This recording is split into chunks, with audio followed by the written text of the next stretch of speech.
मन में जितने सुंदर विचार होंगे और बाबा की तरह अशरीरीपन की तपस्या होगी, मन बुद्धि एकाग्र हो जाएंगे, चित्त का भटकना समाप्त हो जाएगा।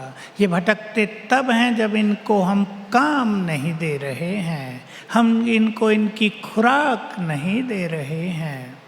सभी इस प्रभु मिलन को आज भी और रोज अनुभव में लाया करेंगे।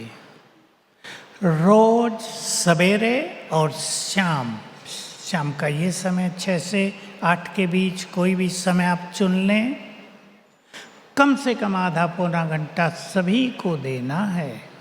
बिजी तो सब रहते हैं, लेकिन अगर इस स्थिति को हम महत्व देंगे तो समय सबके पास है।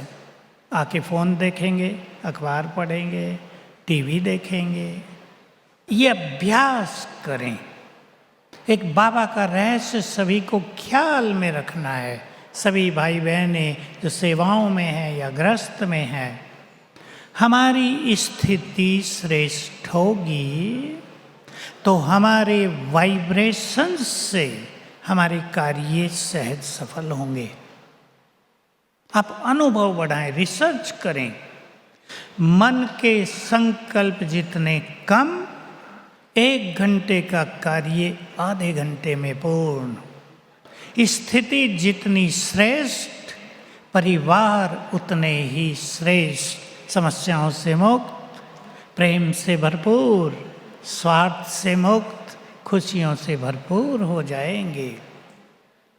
मैं ये विजन देखता हूँ, वो दिन आएगा जब अनेकों के घर तीर्थ बन जाएंगे, जब हमारे अनेक सेवा केंद्र तीर्थ बन जाएंगे, जहाँ इष्ट देवियाँ होंगी।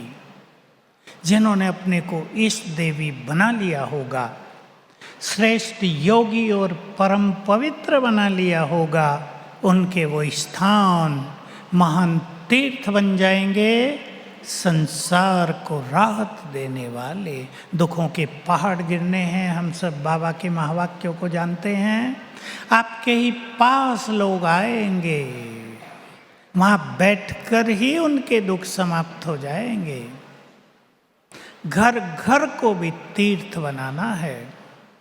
गृहस्थ वाले सभी संकल्प करें, आप एक हैं ज्ञान में, एक महान आत्मा तीर्थ बना सकती है अपने घर को। सबके ज्ञान में होने की जरूरत भी नहीं। और इससे भी सुंदर संकल्प कर लें, मुझे अपने जीवन को ही चलता फिरता तीर्थ बना देना है। जीवन तीर्थ, जिससे पवित्र वाइब्रेशंस फैलते हों, जिनके नैनों से शुभ भावनाओं की तरंगे निकलती हों, जिनके बोल से वरदानों की बरसात होती हो, जिनके संग से आत्माओं को चैन और शांति मिलती हो, ऐसा तीर्थ, चलता फिरता तीर्थ हम सबको अपने को बनाना है। क्योंकि महान कर्तव्य हमारा इंतजार कर रहे हैं। संसार की कोटि कोटि आत्माएं सूक्ष्म रूप से हमारी ओर निहार रही हैं, अपने इष्ट देव देवियों को ढूंढ रही हैं। और जैसे इष्ट देव देवियाँ साक्षात स्वरूप में आते जाएंगे, संसार का कल्याण होता जाएगा। हम उस समय के समीप आते जा रहे हैं तेजी से। अब वो दिन बहुत सालों के या बहुत दूर नहीं है कि हर साल युग बदलता हुआ देखेंगे। अब उस समय के समीप हम पहुंच गए हैं।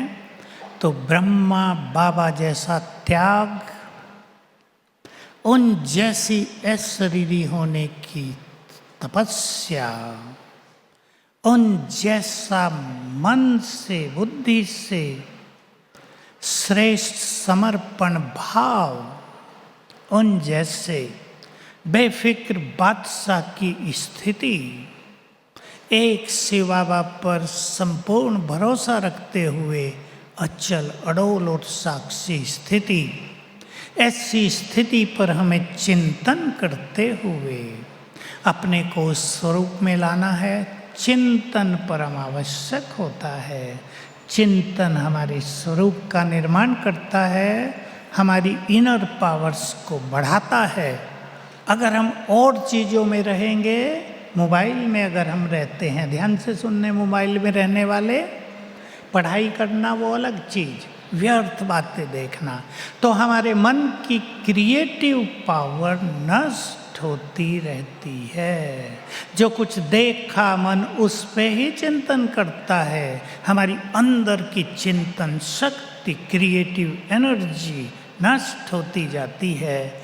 इसलिए जिनको महान कार्य करने हैं, जिन्हें बाबा का नाम इस संसार में प्रख्यात करना है, जिन्हें संसार से जाने से पहले, लास्ट लाइन ध्यान से सुन लें, संसार से जाने से पहले जो संकल्प करते हैं हमें संसार को देते हुए जाना है, ऐसे ही नहीं चले जाना, देते हुए जाना है। वो अब गहन चिंतन में आ जाएं, अंतर्मुखी कर दें अपने को। थोड़ा रोज एकांत आधा घंटा भी लेकर अच्छे अच्छे अभ्यास करें। थोड़ा हम करेंगे, 1000 गुना बाबा करा देगा।